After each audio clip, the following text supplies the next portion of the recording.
When we talk about betrayal in One Piece, very few moments carry the same weight as the night Blackbeard, formerly just another odd crewmate under Whitebeard's flag, revealed his true colors. It wasn't only a betrayal of Whitebeard's crew, it was a betrayal that shook the entire world of pirates and marines alike. It set off a chain reaction that gave us Ace's capture, the Battle of Marineford, Whitebeard's death, and ultimately the rise of a new Yonko, Marshal D. Teach, better known as Blackbeard. But here's the question we're asking today. What if none of that had happened? What if Blackbeard had never betrayed Whitebeard, never killed Thatch, never turned Ace in, and never used Marineford as his stepping stone to power? What if Teach stayed loyal, at least long enough for Whitebeard's empire to remain intact? This isn't just a small tweak to the timeline. It's a radical reimagining of the One Piece world. Because in Oda's story, Blackbeard's betrayal is a linchpin moment. Remove it, and the dominoes fall in completely different directions. That's what makes this scenario so fascinating to explore. In this chapter, we're going to set the stage. Before we dive into hypothetical timelines, we need to revisit what actually happened in canon. By understanding the importance of Blackbeard's betrayal, the events it triggered, and the roles each character played, we can more clearly see how the world would shift without it. The canonical betrayal. A quick recap. Let's rewind to the Whitebeard pirates. They were more than just a crew. They were a family. Whitebeard himself wasn't simply a captain. He was a father to his sons, a protector, and one of the few men who could stand on equal footing with the Pirate King himself, Gol D. Roger. His fleet was massive, his influence unmatched, and his power legendary. Among these sons was Marshal D. Teach, an unassuming figure who for decades hid in the shadows. He wasn't a commander, wasn't a big name, and wasn't flashy. He lived under Whitebeard's flag for decades, biding his time, waiting for a very specific opportunity. That opportunity came with the appearance of the Yami Yami no Mi, the dark, dark fruit. This devil fruit was Teach's obsession, his destiny. When another crewmate, Thatch, found it, Teach made his move. In one of the most shocking betrayals in the series, Teach murdered Thatch and fled with the fruit. From this point, everything spiraled. Ace, feeling responsible as Whitebeard's 2nd Division commander, hunted Teach down.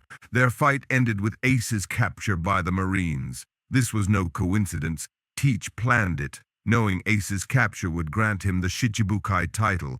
That title gave him the influence to infiltrate, impel down, recruit some of the most dangerous criminals in history, and build the core of his terrifying crew. And of course, Ace's capture brought Whitebeard into direct conflict with the Marines at Marineford. The war was catastrophic. Whitebeard died. Ace died.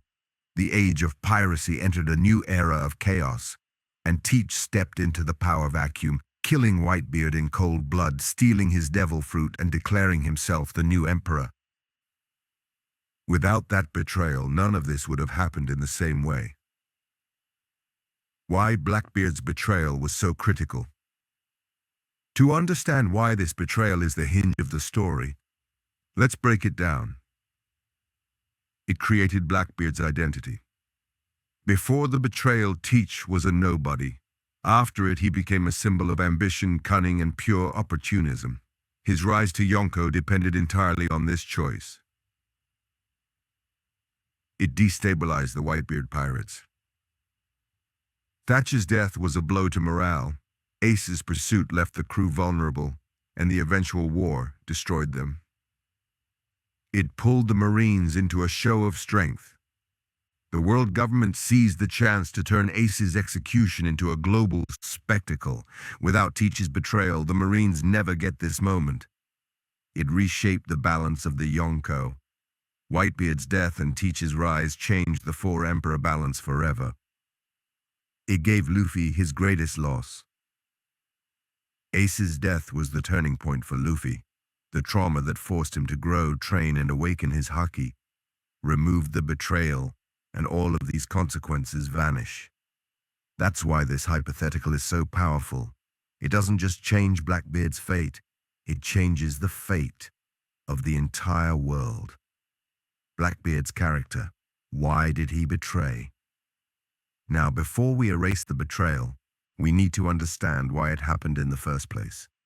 Blackbeard is a unique figure in One Piece because he's both patient and reckless.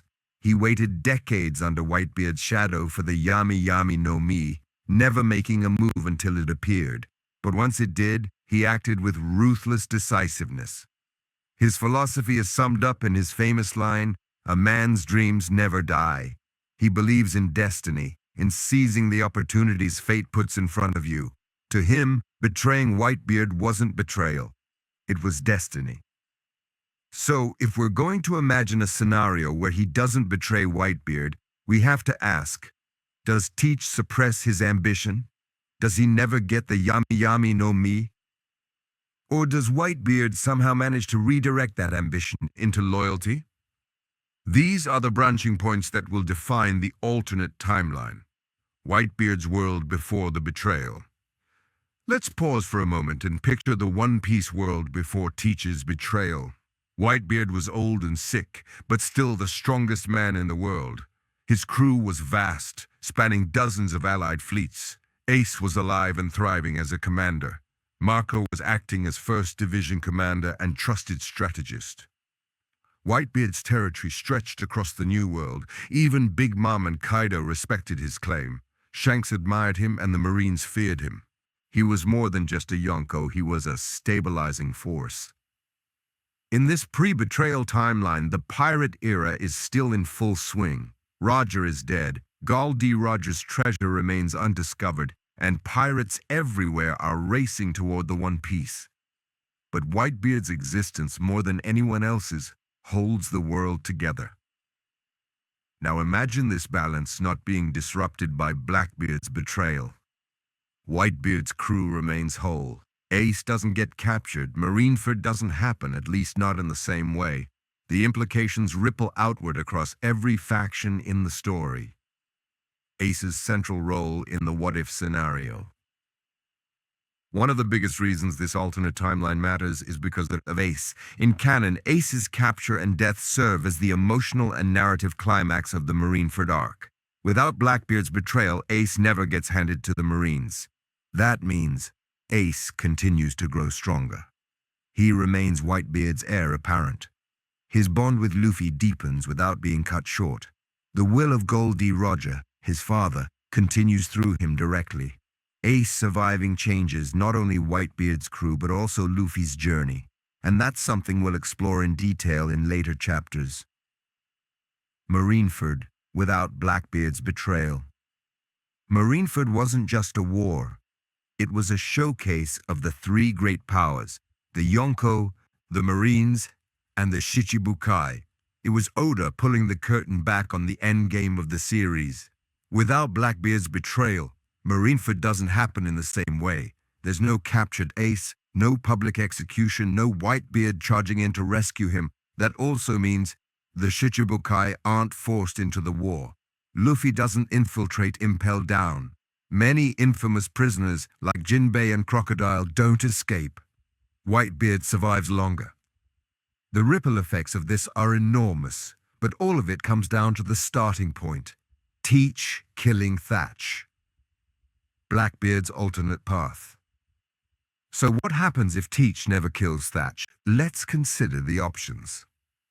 Thatch eats the fruit. Thatch keeps the Yami Yami no Mi. He becomes one of Whitebeard's most powerful commanders. This denies Teach his dream fruit, forcing him to either live loyally or bide his time even longer. Whitebeard intervenes.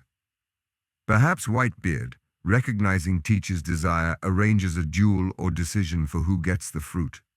This could lead to Teach earning it legitimately instead of through betrayal. Teach suppresses his ambition. Less likely, but what if Teach remains a loyal crewmate indefinitely waiting for another chance? In this case, his rise to Yonko status might never happen. Each of these paths reshapes the world differently. In the next chapters, we'll explore each in detail. The narrative necessity of the betrayal. From a storytelling perspective, Blackbeard's betrayal is almost essential. One Piece thrives on the theme of inherited will, dreams, and the idea that choices shape the world. Blackbeard's betrayal represents the dark mirror of Luffy's journey, where Luffy builds trust and family, Teach builds power and treachery. So when we ask, what if the betrayal never happened? We're not just playing with events, we're pulling out one of Oda's core narrative contrasts. That's what makes this thought experiment so powerful. It's not only about who lives or dies, it's about whether the world of One Piece would even make sense without Teach's rise, setting the stage for our alternate timeline. Now that we've laid out the importance of the betrayal, we can start imagining the alternate world. The next chapters will walk through each faction and major character, showing how the absence of Blackbeard's betrayal reshapes their fates. Here's a preview. In Chapter 2, we'll look at how the Whitebeard pirates themselves change when Teach never betrays. In Chapter 3, we'll explore Teach's alternate ambitions and whether he could still rise without treachery. In Chapter 4, we'll dive into Ace's survival and what it means for the future. In Chapter 5, we'll imagine Marineford without a war. And eventually, in Chapter 9, we'll ask, if not Teach, then who becomes the final antagonist of One Piece? The journey is going to be long, detailed, and speculative, but that's the fun of it. Blackbeard's betrayal was more than just a plot twist. It was a catalyst. It killed Whitebeard, killed Ace, reshaped the Yonko, strengthened the Marines, traumatized Luffy, and crowned a new villain. By removing it, we're removing the keystone of the post-Enies lobby world. The story doesn't collapse, but it rebuilds itself into something very different. So buckle in, because in the chapters ahead, we're going to explore how One Piece would look if Blackbeard never betrayed Whitebeard, a world where loyalty, not treachery, defines the fate of the strongest pirate crew in history. The Whitebeard pirates were more than a fleet. They were a family bound not by blood, but by choice, loyalty, and respect. Edward Newgate, known to the world as Whitebeard, was not simply a Yonko. He was the father of the seas, the man who offered his flag to those who had no one else. His crew was immense, his allies numerous, and his influence stretched farther than any other pirate alive. But history as we know it was fractured when one of his own, Marshal D. Teach, murdered a comrade, Thatch, and abandoned the family. That betrayal destabilized the crew, drew Ace into a doomed hunt, and dragged the Whitebeard pirates into a war they couldn't win. The result was their destruction. But what if that fracture never happened? What if Teach never betrayed them? In this chapter, we are going to take a deep dive into the Whitebeard pirates as a unit. We'll explore what their internal dynamic would look like without betrayal, what Thatch's survival means, how Ace and Marco develop in this alternate world, and how Whitebeard's family remains strong instead of falling apart. The Whitebeard pirates, a family, not a crew. Before imagining the no betrayal scenario, let's remind ourselves what made the Whitebeard pirates unique. Whitebeard's ship, the Moby Dick, wasn't just a vessel of war, it was a floating home. Whitebeard called his crewmates his sons, and they called him father. Unlike Kaido's beast pirates or Big Mom's children who ruled with fear or biological ties, Whitebeard ruled through love. His men were fiercely loyal, Marco the Phoenix, Jozu the Diamond, Vista of the Flower Swords, all powerful in their own right, willingly lived in Whitebeard's shadow because of their love for him. Ace, despite being the son of Goldie Roger, chose Whitebeard as his real father. That tells you everything about the man's ability to inspire loyalty. So when we remove Blackbeard's betrayal, what we're really doing is preserving the one pirate family in the world that lived closest to Luffy's ideals. A crew built on trust. Thatch's survival and its ripple effect. The entire betrayal hinges on Thatch.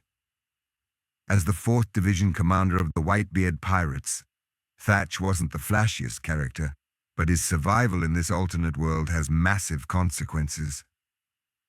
In canon, he found the Yami Yami no Mi, which Teach coveted. His murder was the spark that set everything ablaze. But in this alternate timeline, Thatch lives. He consumes the fruit himself or stores it for safekeeping. This prevents Teach from gaining the dark powers which are the foundation of his later success. Stronger command structure. With Thatch alive, the four leading commanders, Marco, Ace, Jozu, and Thatch, remain intact. This makes the Whitebeard pirates significantly stronger in terms of leadership and battlefield presence. Moral stability. Without the sting of betrayal, the Whitebeard pirates continue to trust each other fully. Ace never feels the burden of hunting down a traitor, meaning his path develops in other directions. Thatch's survival may seem like a small detail, but in reality it changes everything. He becomes another pillar alongside Marco, Ace, and Jozu, ensuring Whitebeard's sons remain united. Ace's role without the burden of pursuit. In the canonical timeline, Ace takes it upon himself to hunt down Blackbeard after Thatch's death. This decision isn't simply about vengeance, it's about responsibility. Ace feels he has failed as commander by allowing a traitor to exist in his division. That sense of duty drives him into Blackbeard's trap. But in a world where Teach never betrays, Ace never embarks on this pursuit, and that changes his destiny dramatically. No capture. Ace never falls into the Marines' hands, meaning the infamous Marineford War never happens. Continued growth. Ace continues to grow under Whitebeard's mentorship. His haki, combat ability, and leadership skills sharpen without interruption. Heir apparent. Whitebeard had long considered Ace as his successor. With time, Ace could inherit the title of Yonko legitimately, carrying on Whitebeard's legacy. Ace's bond with Luffy also deepens. Instead of dying in Marineford, Ace is alive to witness Luffy's rise. Their brotherhood thrives, giving Luffy a strong ally throughout the New World. Marco's stability as 1st Division commander. Marco, the calm and level-headed Phoenix, was the backbone of Whitebeard's crew. In canon, he was thrust into chaos, Ace's capture, Whitebeard's failing health, and the devastation of Marineford. After Whitebeard's death, he tried to hold the remnants together but eventually lost to Blackbeard, leading to their disbandment. In this alternate world, no sudden collapse. Marco doesn't have to pick up the pieces of a shattered crew. He continues to support Whitebeard while mentoring younger commanders. Partnership with Ace. Marco and Ace together form a stable leadership duo. With Ace growing stronger and Thatch alive, Marco doesn't carry the entire burden. Whitebeard's empire stands strong. Marco isn't forced into a desperate war against Blackbeard later on.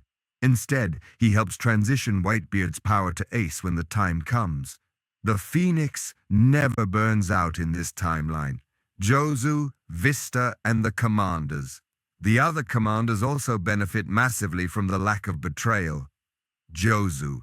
Known for his diamond body and immense strength, Jozu lost an arm in Marineford and never fully recovered. In this timeline, without Marineford, Jozu remains whole and active, maintaining his reputation as one of the strongest fighters in the world. Vista. The Flower Swordsman faced Mihawk during Marineford but had no lasting impact afterward. And in this alternate world, Vista continues to rise in prominence as a swordsman, possibly even crossing paths with Zoro in the New World in a very different context. Other commanders. The Whitebeard pirates had 16 divisions, each with its own commander. With no betrayal, the entire structure remains intact. The strength of their fleet continues to rival any Yonko or Marine force. The difference here is staggering. In canon, the crew collapses into scattered remnants hunted by enemies. In this alternate world, they remain a united empire. Whitebeard's health and legacy. One might argue, even without betrayal, Whitebeard's failing health was inevitable. And that's true, he was old, sick, and constantly reliant on medical support. But the difference is in the way his final years unfold. In canon, Whitebeard is forced into Marineford where his illness and injuries lead to his death. But in this timeline, he doesn't march into war prematurely. He continues to rule his territory, commanding respect without needing to prove himself. a peaceful passing. Whitebeard might eventually die of natural causes rather than battle. This allows for a smoother succession, with Ace stepping up as his heir. A strong legacy. Instead of being remembered for a desperate last stand, Whitebeard is remembered as the father who maintained peace until the end. His legacy becomes one of continuity, not collapse. No stolen power. Blackbeard never steals the Gura Gura no Mi.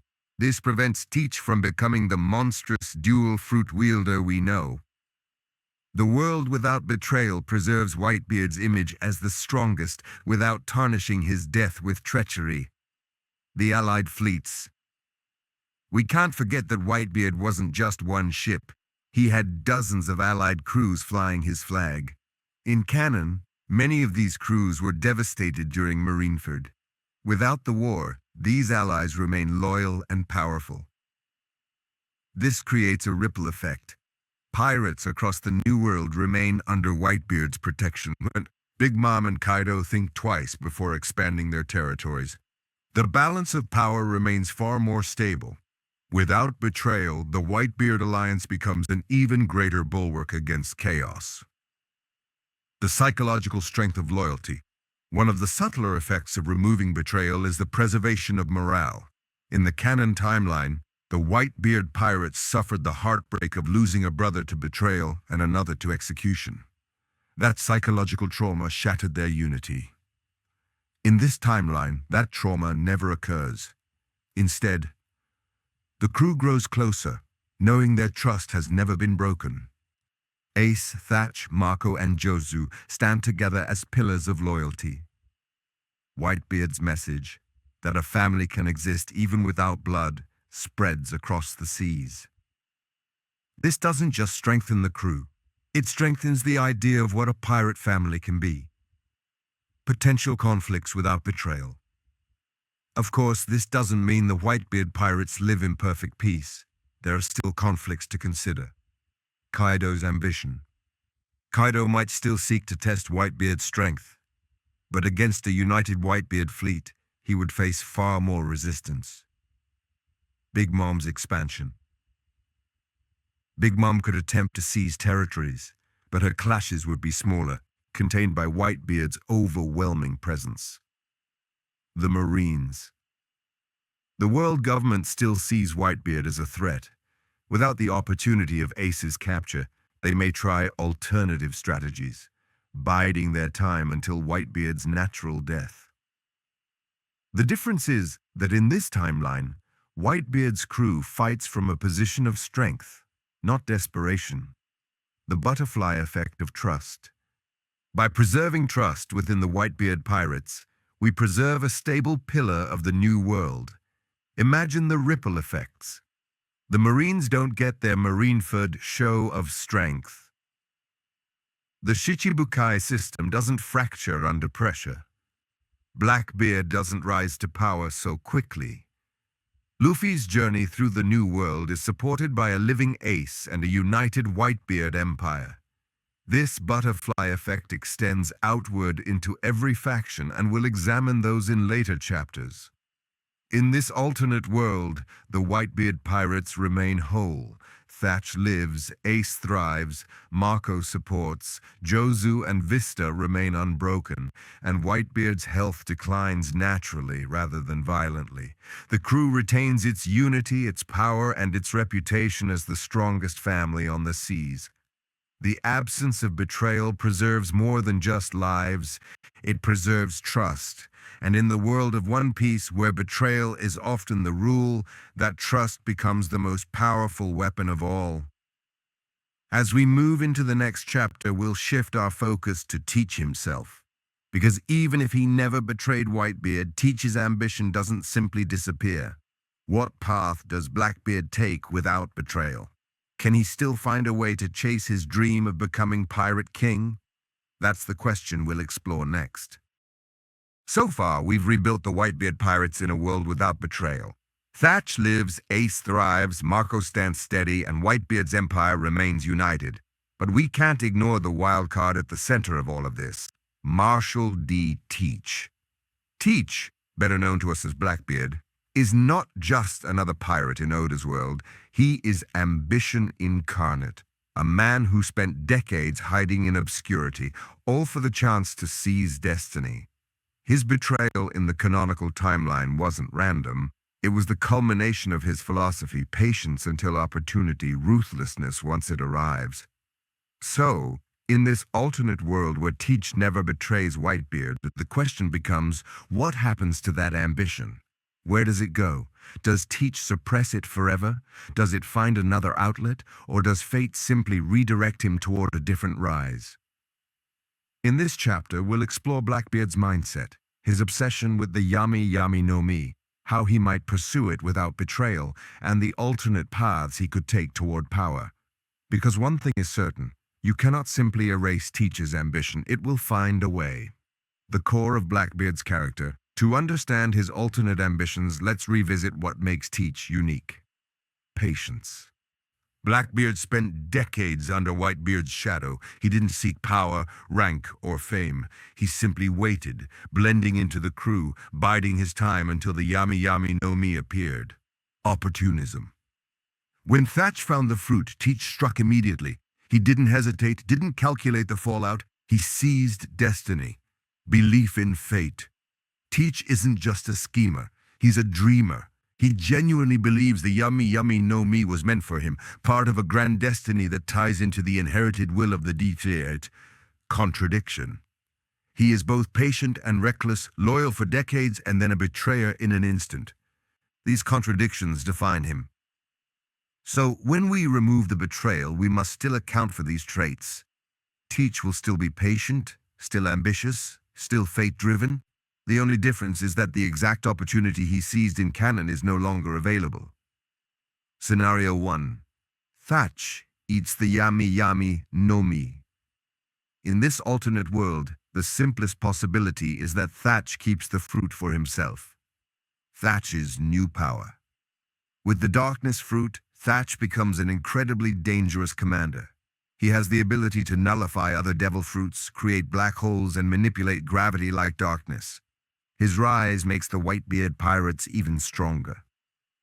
Teach's frustration. For Teach, this is devastating. The fruit he has waited decades for is gone, eaten by his own brother. Out of loyalty to Whitebeard, he cannot kill Thatch for it.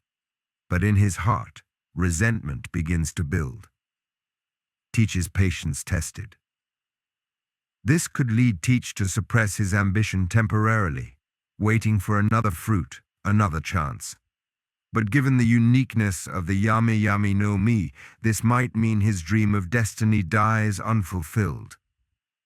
The long-term result? Teach either resigns himself to loyalty, or he begins quietly searching for a new path. Scenario 2. Whitebeard intervenes. Another possibility is that Whitebeard recognizes the tension. Maybe Teach openly expresses his desire for the fruit. Whitebeard, wise and fatherly, decides not to let this tear his family apart. The duel option. Whitebeard could order a duel between Teach and Thatch, a fair contest to decide the fruit's rightful wielder. If Teach wins, he gets the Yami Yami no Mi without betraying anyone. The father's choice. Alternatively, Whitebeard might grant the fruit to Teach directly, recognizing his obsession with it. In this case, Teach achieves his goal without bloodshed. This path preserves Teach's loyalty, at least temporarily, but it still leaves us with the problem of his ambition. Because once he has the fruit, what then? Does he remain loyal forever, or does he still see Whitebeard's throne as his destiny? Scenario 3. Teach waits, even longer. Teach is nothing if not patient. If Thatch consumes the fruit and Whitebeard forbids conflict, Teach may simply wait again. Another fruit? Teach could search for another powerful devil fruit to fulfill his destiny. The Yami Yami no Mi may be his ideal, but his hunger for greatness might adapt. The patient usurper. He could remain a loyal son under Whitebeard until the old man dies naturally. Then instead of Ace inheriting, Teach might maneuver to seize leadership of the crew.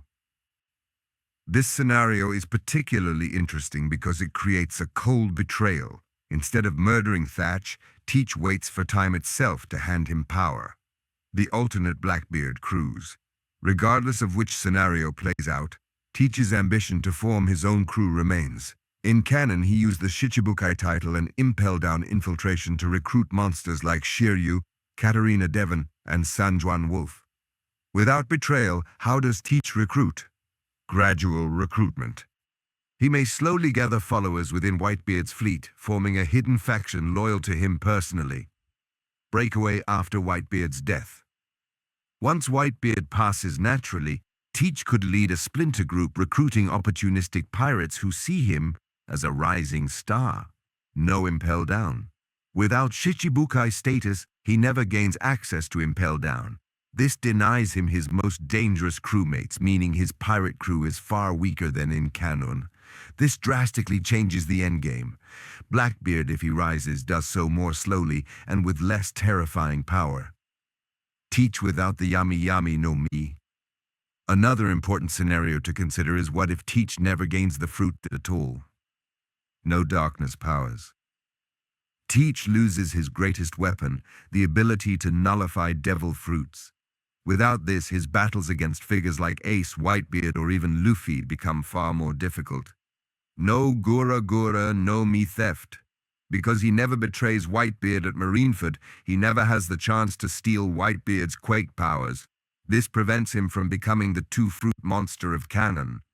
Ambition versus reality. Teach's dreams may remain just that, dreams. He might become a strong but ultimately secondary pirate, overshadowed by Ace, Marco, or even Luffy. This is perhaps the most radical shift. Blackbeard goes from final boss potential to a failed dreamer, a man whose ambitions never reached the heights he imagined.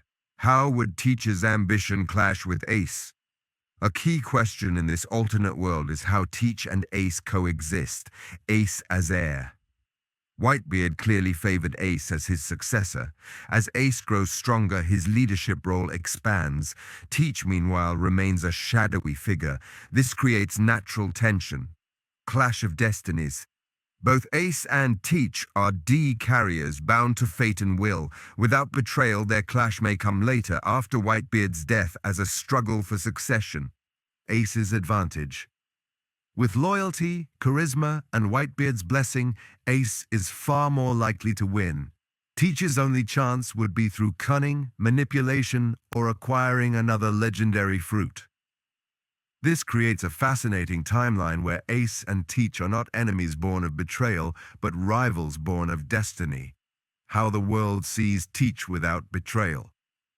In canon, Blackbeard rises to notoriety because of his betrayal, his victory over Ace, his Marineford theatrics, and his conquest of Whitebeard's territories. But without betrayal, how does the world view him? A nobody. Teach could remain an unknown, blending into Whitebeard's crew for decades, a loyal commander. If he gains a fruit legitimately, Teach could rise as a recognized commander, respected but not feared. A late bloomer. Teach might only rise after Whitebeard's death, too late to become the legend he is in canon. This would drastically alter the balance of power among the Yonko. The world might never fear Blackbeard as the monstrous pirate he became. Does Teach ever betray anyway? Here's the critical question. Can Teach truly suppress betrayal forever? His philosophy, his ambition, his belief in fate, all of it points to eventual treachery. Delayed betrayal. Even if he doesn't kill Thatch, Teach could betray Ace or Marco after Whitebeard's death, staging a coup for leadership. Opportunistic betrayal. If the Marines weaken the Whitebeard pirates in another conflict, Teach might strike then, stealing power in the chaos. The inevitability of destiny. Oda portrays Teach as a dark mirror to Luffy. That suggests betrayal, in some form, is inevitable, if not against Thatch, then against someone else down the line.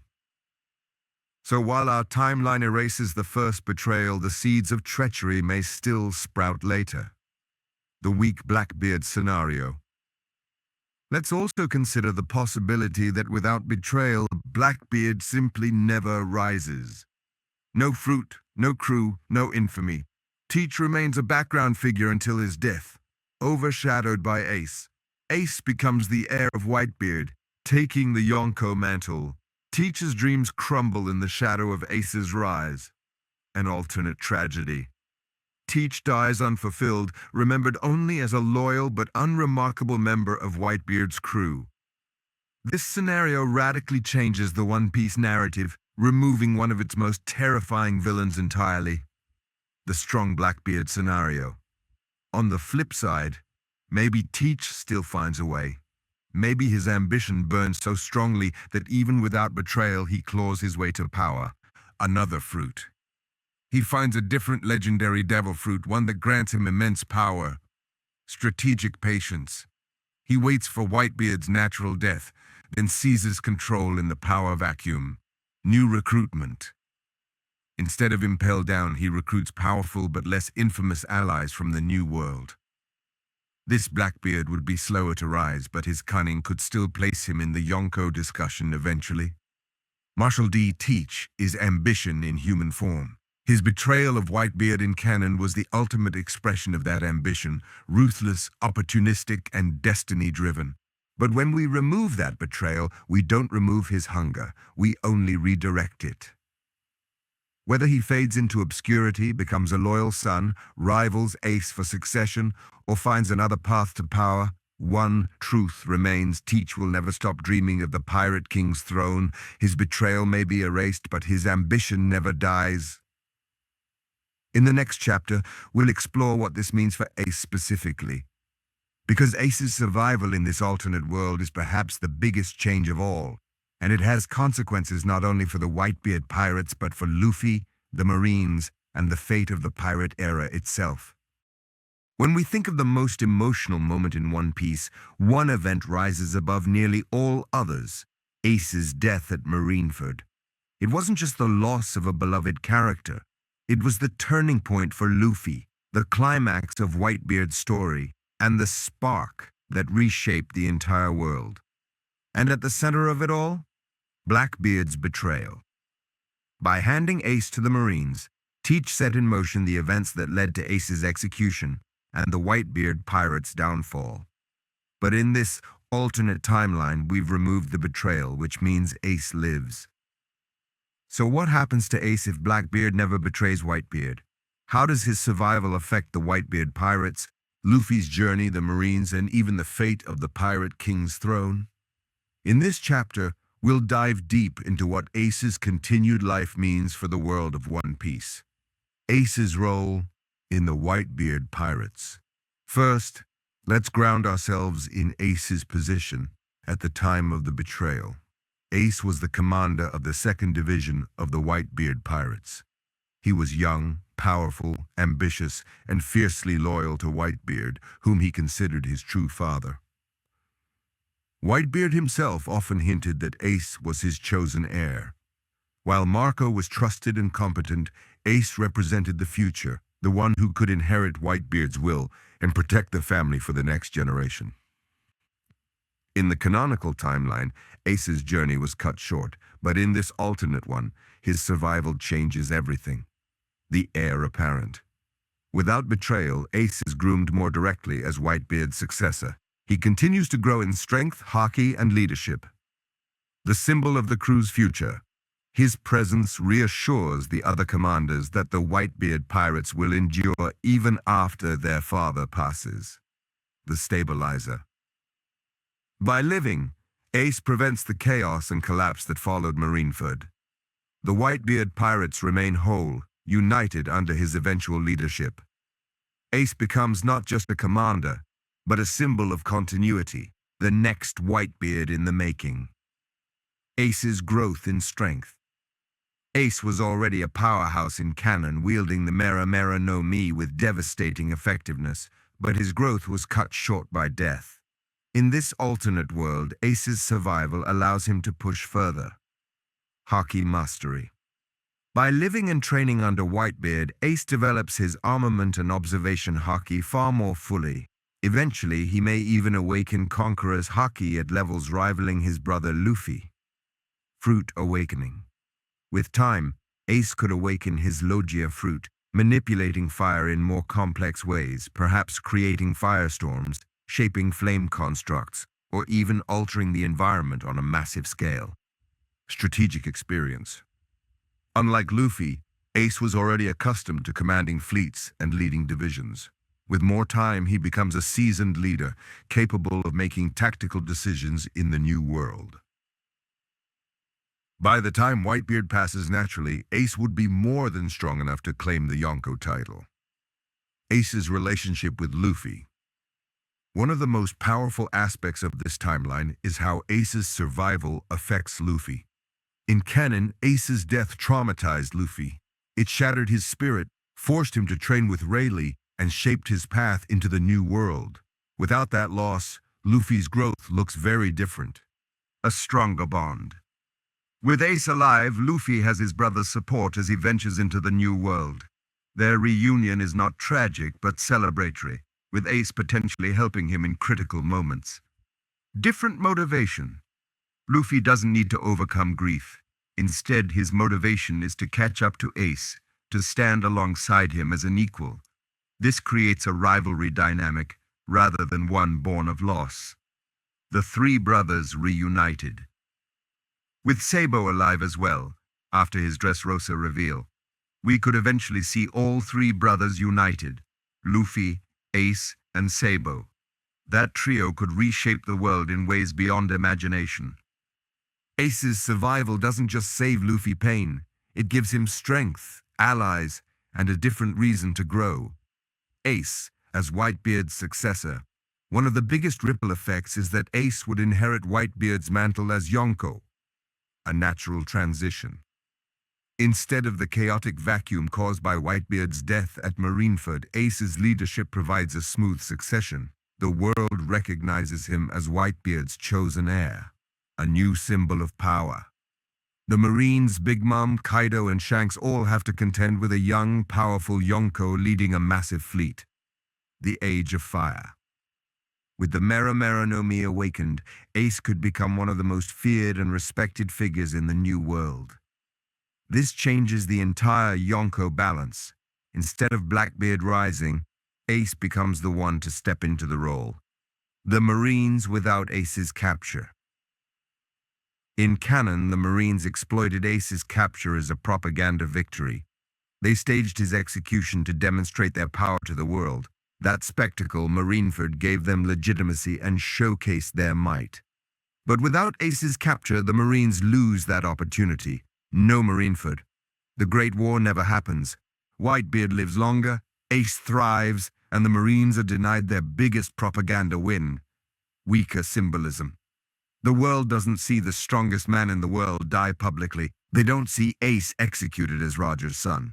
The Marines lose their chance to cement themselves as the dominant global power. Akainu's rise slowed. Without Marineford, Akainu doesn't get the chance to prove himself as fleet admiral material by slaying Ace. The succession struggle may look very different. The Marines remain powerful, but their prestige is far weaker. The Revolutionary Army and Ace. We can't forget Ace's family ties. Ace wasn't just Whitebeard's son, he was Roger's son, and his brother was Luffy, the son of Dragon, the leader of the Revolutionary Army. Ace's survival creates new possibilities for alliances. The Brothers' Alliance. Luffy, Ace, and Sabo together could link the Whitebeard pirates and the Revolutionary Army, creating an unprecedented coalition. Dragon's perspective. Dragon might view Ace as a powerful ally against the world government, a symbolic counterbalance to Roger's legacy. The threat of unity. For the Marines and Celestial Dragons, the thought of Roger's son, Dragon's son, and Whitebeard's heir uniting is a nightmare scenario. Ace's survival strengthens not just Whitebeard's family, but also the revolution itself. Ace's rivalries in the new world. Every Yonko needs rivals. In canon, Blackbeard rose as the opposite of Ace, killing him and seizing Whitebeard's power. Without that, Ace develops different rivalries. Kaido.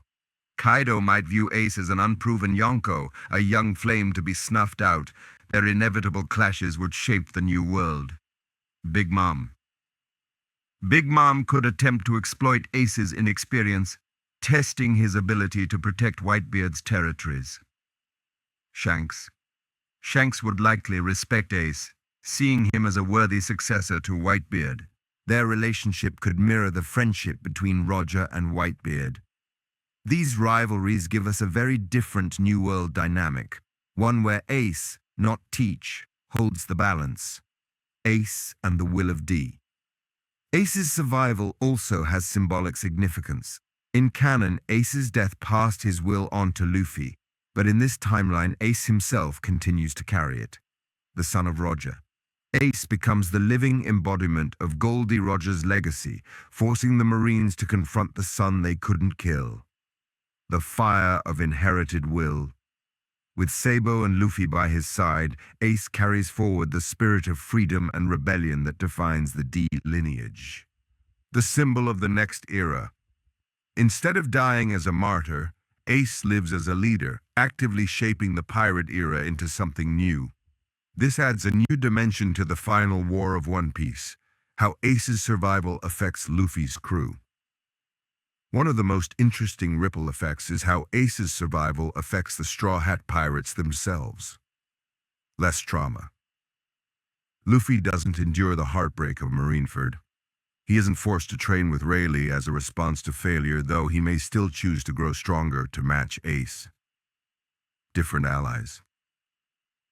Without Impel Down and Marineford, Luffy never allies with Jinbei, Crocodile, or the other escapees. His crew enters the New World without that support. A different growth path. Luffy's motivation shifts from avenging Ace to keeping up with him. This changes the tone of his journey from grief-driven to rivalry-driven. The Straw Hat's trajectory is different, but not weaker, just shaped by a different kind of bond. Potential conflicts for Ace. Even though Ace lives, his journey isn't free of danger. In fact, his survival creates new conflicts. The Marines hunt. The world government still wants Roger's bloodline destroyed. They may attempt assassination or other strategies to eliminate Ace quietly. Internal challenges. Some Whitebeard commanders might question Ace's inexperience, creating potential tension within the fleet. Teach's shadow.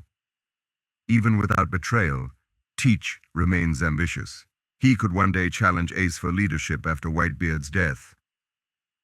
These conflicts give Ace a path of struggle and growth even without the tragedy of Marineford. The emotional weight of Ace's survival. Let's pause for a moment and consider the emotional difference this creates. In canon, Ace's death was one of the most devastating blows in the series. It wasn't just about power or politics, it was about love, family, and the cost of dreams.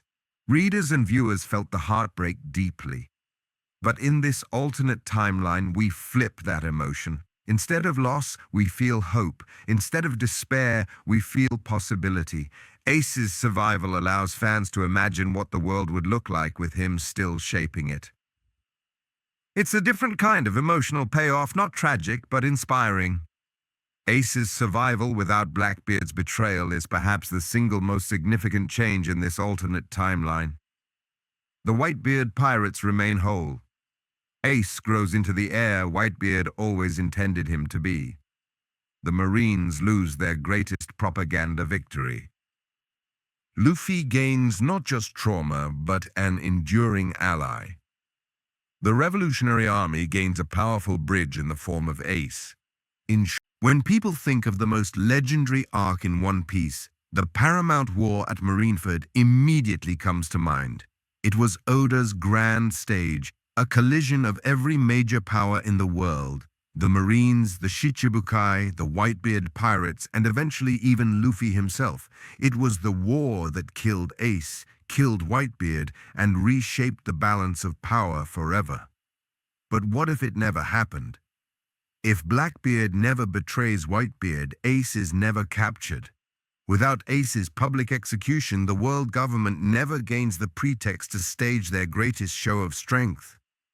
And without that spectacle, the world enters a very different kind of chaos, one where balance is maintained far longer, but where certain players never rise to prominence.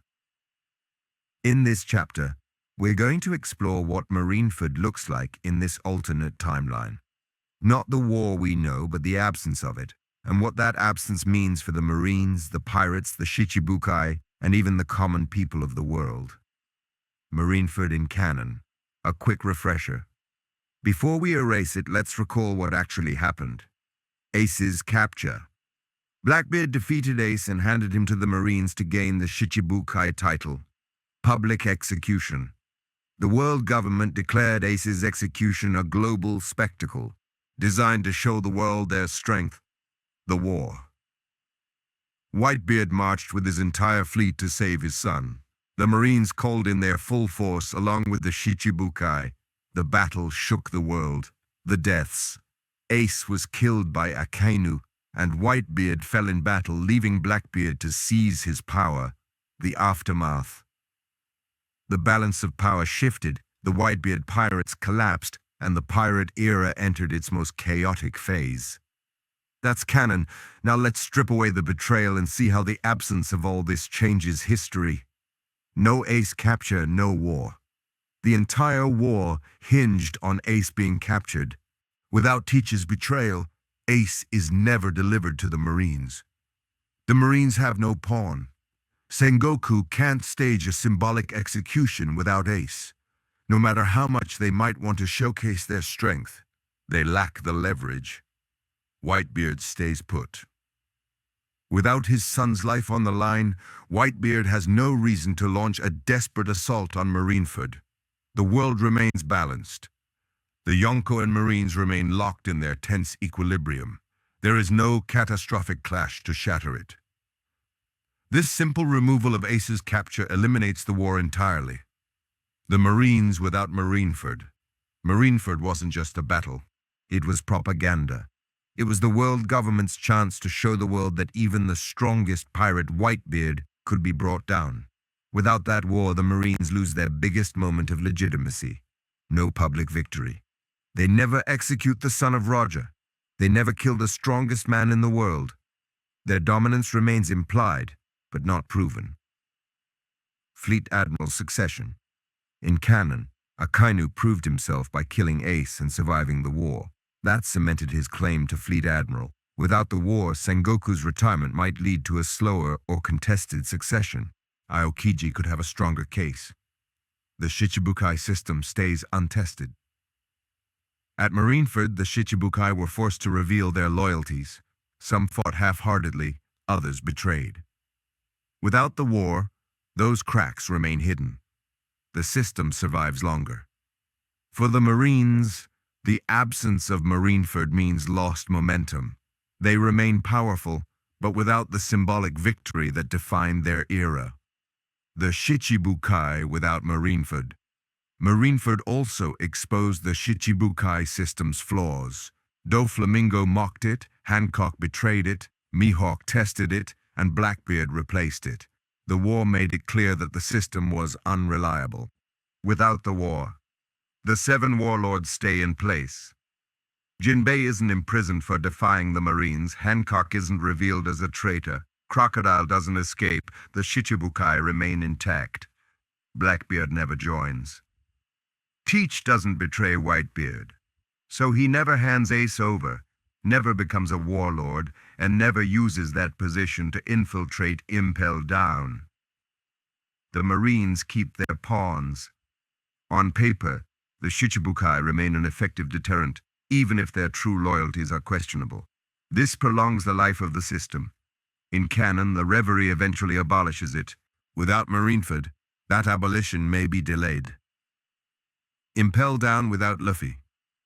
One of the most fascinating ripple effects of Marineford's absence is how it affects Impel Down. In canon, Luffy storms Impel Down to save Ace. In doing so, he unleashes a wave of chaos that frees dangerous criminals like Jinbei, Crocodile, and Ivankov, who all go on to play major roles later. Without Ace's capture, no breakout. Impel Down remains secure.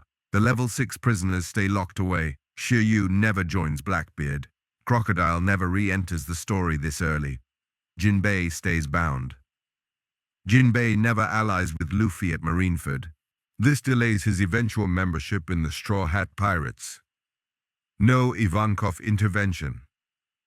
Luffy never meets Ivankov in Impel Down, which also weakens the Revolutionary Army's ties to him in the short term. The butterfly effect here is enormous. Luffy loses allies, Blackbeard loses crewmates, and the prison remains unbroken. Whitebeard without Marineford. For Whitebeard himself, Marineford was his final stand. His failing health, his wounds, and his age all converged to bring him down. But without the war, he lives longer. Whitebeard avoids the fatal clash. His illness still claims him eventually, but in his own time. He dies with dignity. Instead of being ganged up on by Marines, Akainu, and Blackbeard, Whitebeard might die naturally, surrounded by his family. His power isn't stolen. Blackbeard never gets the chance to steal the Gura Gura no Mi. The Quake powers vanish with Whitebeard. This preserves Whitebeard's legacy and prevents Teach from becoming the monstrous dual-fruit user we know. Ace without Marineford. Chapter 4 explored Ace's survival in detail, but it's worth emphasizing again here. Without Marineford, Ace doesn't just live, he thrives. No trauma. He doesn't experience the despair of capture or execution. Stronger growth. He continues to rise in strength under Whitebeard's wing. Smooth succession. With Whitebeard's natural passing, Ace becomes his successor without a war. Marineford's absence allows Ace's story to flourish instead of being cut short. Luffy, without Marineford. Marineford was Luffy's crucible. He watched his brother die, suffered defeat after defeat, and realized how far he had to grow. It was the trauma that pushed him into training with Rayleigh and developing hockey. Without Marineford, no trauma, different growth. Luffy doesn't lose Ace. He doesn't break down emotionally. His growth may come more slowly, motivated by rivalry instead of grief. No allies. Without Impel Down and Marineford, Luffy doesn't recruit allies like Jinbei, Crocodile, Ivankov, and the others. His crew faces the new world more alone. No 2-year training motivation. In canon, Luffy realized he was too weak to protect his friends, prompting the time skip. Without Marineford, he may still grow, but the catalyst for rapid hockey training is missing. This drastically alters the Straw Hats' trajectory. They remain strong, but their journey is less desperate and more gradual. The Yonko balance, without Marineford. Marineford reshuffled the Yonko system. Whitebeard died, Blackbeard rose, and chaos spread. Without it, Whitebeard lives longer. His territories remain under his protection until his natural death. Ace succeeds him. Instead of Blackbeard, Ace becomes the new Yonko, maintaining the balance of 4 emperors. Kaido and Big Mom stay contained. With Whitebeard's empire intact, Kaido and Big Mom face stronger resistance. Their expansion is slowed. Shanks maintains stability. Shanks doesn't need to step in to stop Kaido during Marineford, meaning his forces remain stronger for the coming battles. The Yonko balance remains more stable and less chaotic, delaying the onset of the Great Pirate War. Blackbeard without Marineford. We've already explored Teach's alternate ambitions in Chapter 3, but Marineford is key to his rise. In canon, he became a warlord by handing in Ace, infiltrated Impel Down to recruit new crewmates, stole Whitebeard's fruit at Marineford, declared himself a Yonko immediately after. Without Marineford, no Shichibukai title. He never hands in Ace, so he never gets the legitimacy to infiltrate Impel Down. No level 6 crew. Without Impel Down, he never recruits Shiryu, Sanjuan Wolf, Katarina Devon, and others. His crew is far weaker. No Gura Gura fruit. He never gets Whitebeard's quake powers, leaving him a far less terrifying threat. In short, Marineford's absence cripples Teach's rise. He might still climb eventually, but much more slowly, and without the monstrous arsenal he had in canon. The Revolutionary Army without Marineford. Marineford indirectly helped the Revolutionary Army too. Luffy's alliance with Ivankov and ties to Jinbei created new bridges. The chaos also distracted the Marines, giving the revolution more room to operate. Without Marineford, no Ivankov-Luffy bond. The revolution doesn't gain the symbolic ally in Luffy during Impel Down. less distraction. The Marines remain focused on suppressing rebellion since they aren't drained by Marineford, Ace as an ally. However, Ace's survival creates the potential for new alliances between the Revolution and Whitebeard's heirs. The Revolution remains strong, but its connections to Luffy and the pirate world are weaker without Marineford's chaos. The symbolism of Marineford's absence. Marineford wasn't just a battle, it was a symbol. It showed the world that the pirate era was coming to an end. Whitebeard's death and Ace's execution marked the passing of the old generation and the beginning of a chaotic new one. Without it, that symbolic shift never happens. Whitebeard's legend remains untarnished. He doesn't fall in battle. He remains a father until the end. Ace becomes the new symbol. Instead of dying as Roger's son, Ace lives to embody the next era. The Marines never claim victory. Their legitimacy is weaker without the spectacle. The world enters the New World era with far more stability and far less chaos. Marineford was the turning point of One Piece. Its absence is just as powerful as its presence. Without Blackbeard's betrayal, there is no war, no Ace's execution, no Whitebeard's murder, and no Blackbeard's rise. Instead, the world remains balanced. Whitebeard's empire stays strong. Ace survives to inherit. The Marines remain untested, and Luffy grows without the trauma that defined him in canon. Marineford without betrayal is the greatest ghost war in One Piece history, a battle that never happens but whose absence changes everything. The world of One Piece is balanced on a razor's edge. At the top are the four emperors, Yonko, pirates so powerful that even the world government hesitates to confront them directly. On the other side are the Marines and world government, bolstered by the Shichibukai. Together, these three forces form the infamous Three Great Powers that keep the seas in balance. In the canonical timeline, Marineford shattered that balance. Whitebeard died, Blackbeard rose, the Yonko system was reshaped, and the Marines gained prestige. But in this alternate timeline with no betrayal, no Ace's capture, and no war, the balance is preserved far longer. This chapter explores how that stability alters the course of history. How do the Yonko interact when Whitebeard remains alive and Ace inherits his mantle? How does the world government adapt without its Marineford showcase? And what does the future look like for the New World under this slower but equally dangerous timeline? The Yonko before the fracture. Let's begin by looking at the Yonko before Marineford. Whitebeard, the strongest man in the world, protector of vast territories and stabilizing father figure of the seas. Shanks, the youngest Yonko, respected by friend and foe alike, whose influence prevented wars and maintained balance. Kaido, the beast obsessed with creating the greatest war the world had ever seen, a monster of durability and brutality. Big Mom, the matriarch ruler of Totterland, wielding immense power through family ties and political marriages. These four formed the foundation of the New World. Their territories, alliances, and rivalries created a delicate equilibrium. In canon, Whitebeard's death broke that balance, opening a vacuum that Blackbeard quickly filled. But in our timeline, Whitebeard lives longer, Ace survives, and the Yonko balance remains intact, at least for a while. Whitebeard's enduring presence. The most immediate consequence of no betrayal is that Whitebeard continues to live at least until his illness or natural causes eventually take him. His territories remain safe. Fishman Island, islands across the New World, and countless allies continue to fly his flag, safe under his shadow. His family remains whole. Without the devastation of Marineford, his commanders remain unbroken, his fleet intact. Marco, Jozu, Vista, Thatch, and Ace continue to protect the Empire, his reputation untouched.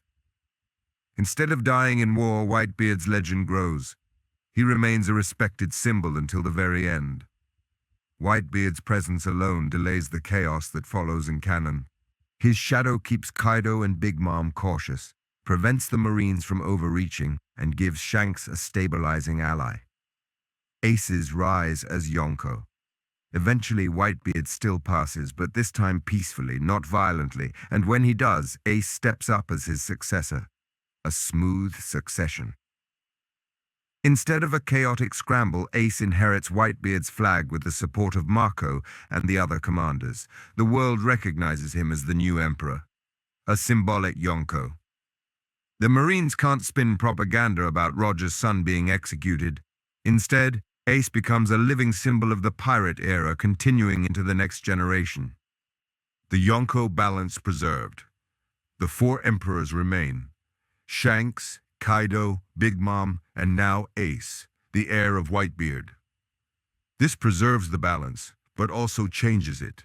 Ace is younger, less experienced, and hungrier. His rise reshapes rivalries in ways different from Blackbeard's. Shanks and Ace, allies or rivals. One of the most fascinating dynamics in this alternate timeline is the relationship between Shanks and Ace. Mutual respect. Shanks admired Whitebeard and recognized Ace's potential even in canon. He would likely support Ace's succession. The Roger connection. Shanks sailed with Roger, while Ace is Roger's son. That legacy creates a bond and possibly a sense of obligation between them. Potential rivalry.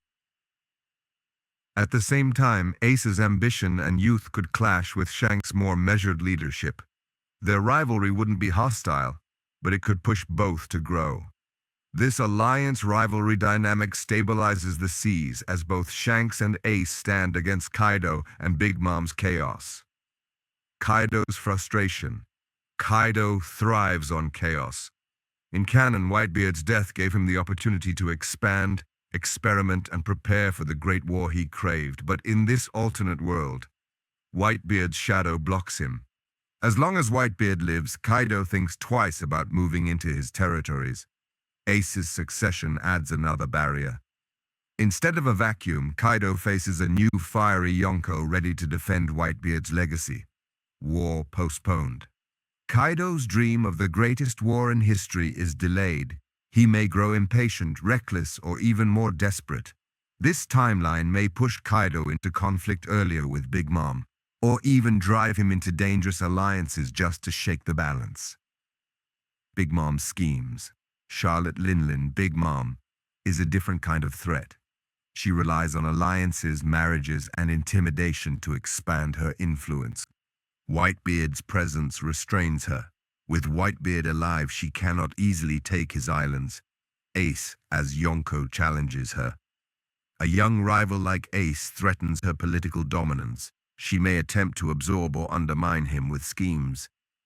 Kaido Big Mom rivalry intensifies. Without Whitebeard's death to destabilize things, Kaido and Big Mom may clash earlier, unable to expand at his expense. This keeps her dangerous, but her growth more controlled. The Marines. Without Marineford. We explored in Chapter 5 how Marineford's absence denies the Marines their biggest victory. Let's go deeper into how that affects their role against the Yonko. No prestige victory. They never publicly kill Whitebeard or execute Ace. The world doesn't see their dominance firsthand. Slower succession. Sengoku's retirement as fleet admiral may not trigger Akainu's rise so decisively. Without Marineford, Aokiji has a stronger case, potentially altering the leadership of the Marines. Strategic caution. Without a public war, the Marines remain hesitant to directly confront the Yonko. Their focus shifts to containment rather than spectacle. This weakens the world government's public image even as it preserves their military strength. The Shichibukai system persists. Without Marineford, the Shichibukai system doesn't get stress-tested. No public betrayals. Hancock's defiance, Jinbei's rebellion, and Mihawk's disinterest remain hidden. Blackbeard never joins.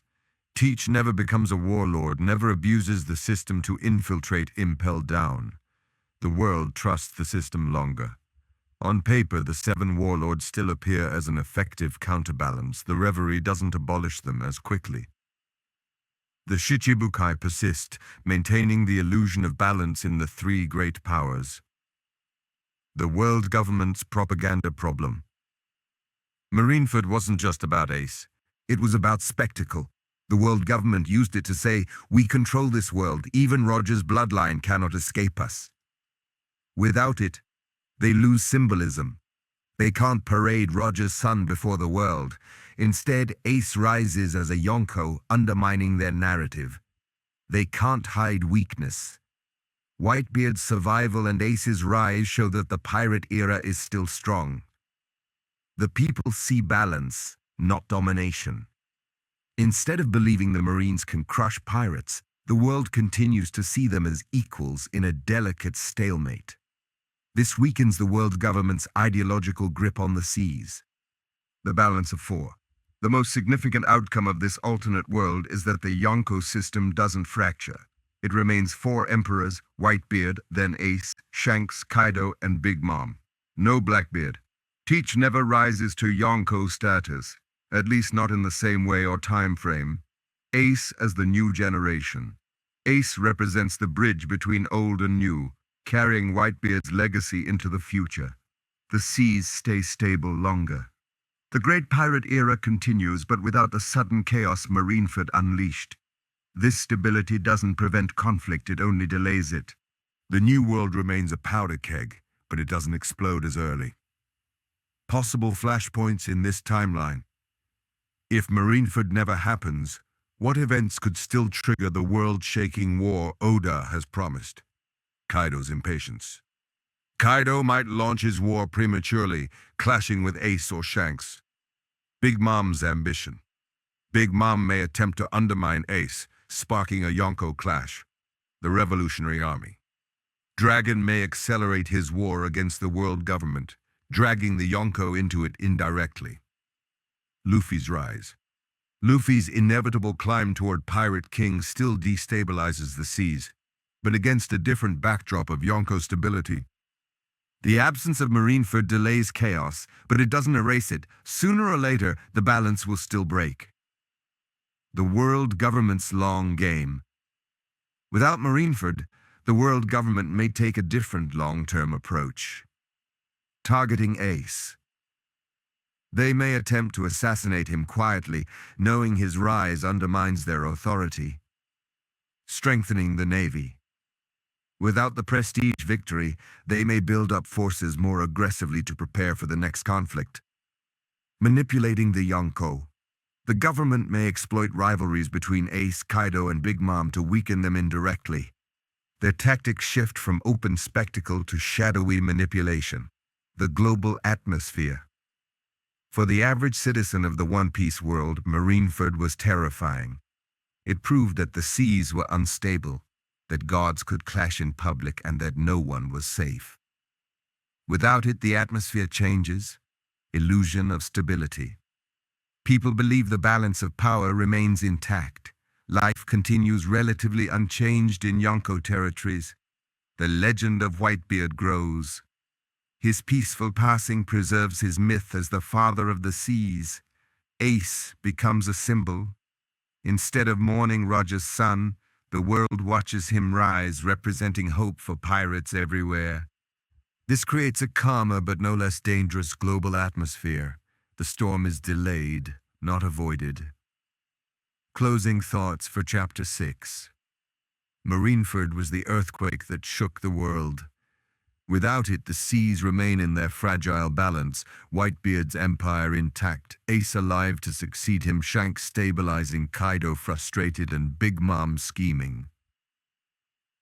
The world government, denied its propaganda victory, continues its long game of manipulation. The Shichibukai remain in place, and the people of the world continue to believe in the illusion of stability.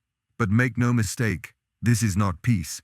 This is the calm before the storm. The Yonko balance holds longer, but when it finally breaks, the clash may be even more catastrophic than Marineford itself. Monkey D. Luffy is the beating heart of One Piece. His journey toward becoming Pirate King isn't just about battles or treasure, it's about bonds, loss, and the strength to carry the will of others. In the canonical timeline, two moments define his growth more than any others. Marineford and Ace's death. These tragedies forced him to face his weakness. pushed him into a 2-year time skip, and set him on the path to mastery of haki. But what if none of that ever happened? In this alternate timeline, Blackbeard never betrays Whitebeard, Ace is never captured, Marineford never occurs, which means Luffy never experiences the trauma of watching his brother die in his arms. Instead, Ace lives, and with him, the future of the Whitebeard pirates. This changes everything about Luffy's journey. In this chapter, we'll explore how his growth, crew, alliances, and motivations all shift in a world without betrayal. Does Luffy still rise to become the Pirate King, or does the absence of loss fundamentally alter his destiny? The canonical turning point. To understand what's changed, let's briefly revisit what happened to Luffy in canon. Ace's capture. When Ace is captured by the Marines, Luffy rushes to save him, breaking into Impel Down and then charging into Marineford. The war. Luffy fights desperately alongside Whitebeard's crew but is too weak to save Ace. Ace's death. Watching Ace die devastates him. It shatters his spirit, forcing him to realize that his current strength is nowhere near enough. The time skip. This trauma drives him to train for 2 years with Rayleigh, mastering haki and preparing for the new world. New motivation. Luffy's grief turns into determination. He fights not just for himself, but for the dreams of everyone who died. This was the crucible that forged the Luffy we know in the new world. Now let's strip it away and see what's left. Luffy without trauma. The single biggest difference is that Luffy doesn't experience the psychological collapse of losing Ace. No breakdown. He doesn't collapse on Amazon Lily, screaming in grief. Instead, he continues his journey with his cheerful optimism intact. Different motivation. His drive isn't to honor Ace's will but to keep up with him. Instead of fighting to protect the memory of a lost brother, he fights to stand beside a living one. Less urgency. Without the brutal reminder of his weakness at Marineford, Luffy may not feel the same desperate need to train. His growth comes more gradually. This makes his journey less tragic but also potentially slower. The 2-year time skip. Does it still happen? One of the most interesting questions in this timeline is whether the time skip still occurs. In canon, it was essential. Without it, Luffy and his crew would never have survived the new world. But here, the catalyst is missing. No desperation. Luffy doesn't experience the crushing defeat of Marineford. He may not realize how far behind he is compared to the Yonko. Crew reunion happens sooner. Without the time skip, the crew could reunite at Sabaody earlier, continuing their journey without the 2-year gap. Different growth curve. Instead of explosive growth during the time skip, the crew develops more slowly through real-time battles in the new world. It's possible Rayleigh still encourages Luffy to train, but without the trauma, Luffy may not be willing to abandon his crew for 2 years. This creates a very different Straw Hat crew entering the new world. Luffy's relationship with Ace. The most profound difference is in Luffy's bond with Ace. Alive and thriving. Ace doesn't die. He continues to rise under Whitebeard, eventually becoming a Yonko himself. Rivalry, not grief. Instead of mourning, Luffy is motivated by competition. He wants to grow strong enough to stand alongside Ace, not to avenge him. Brotherly support. Ace actively supports Luffy's journey, occasionally helping him in battles or offering protection when needed. This gives Luffy an ally of unimaginable strength, but it also risks overshadowing his own independence as a captain. The Straw Hat crew without Marineford. Marineford had ripple effects on the Straw Hat crew as well. Without it, their trajectory changes in subtle but important ways. Jinbei's delay. In canon, Jinbei allies with Luffy at Marineford and later joins the crew. Without Marineford, this bond is delayed. Jinbei may not join until far later. No Impel Down allies. Luffy never frees Crocodile, Ivankov, or the other level 6 prisoners. This denies him key allies and changes future conflicts. Crew morale unbroken. Without Luffy's trauma, the crew doesn't have to carry his grief.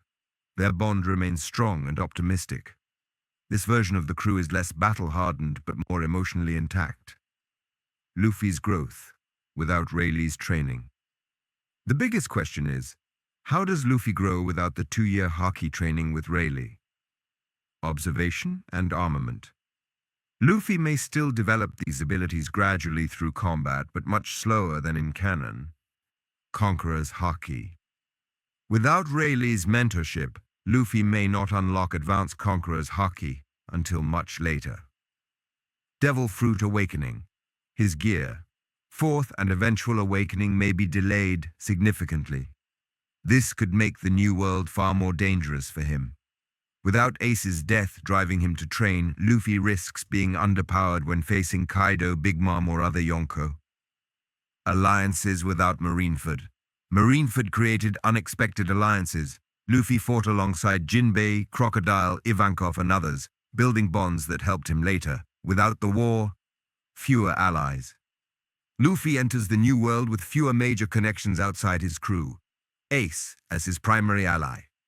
Instead of Jinbei or Ivankov, Ace becomes Luffy's strongest support.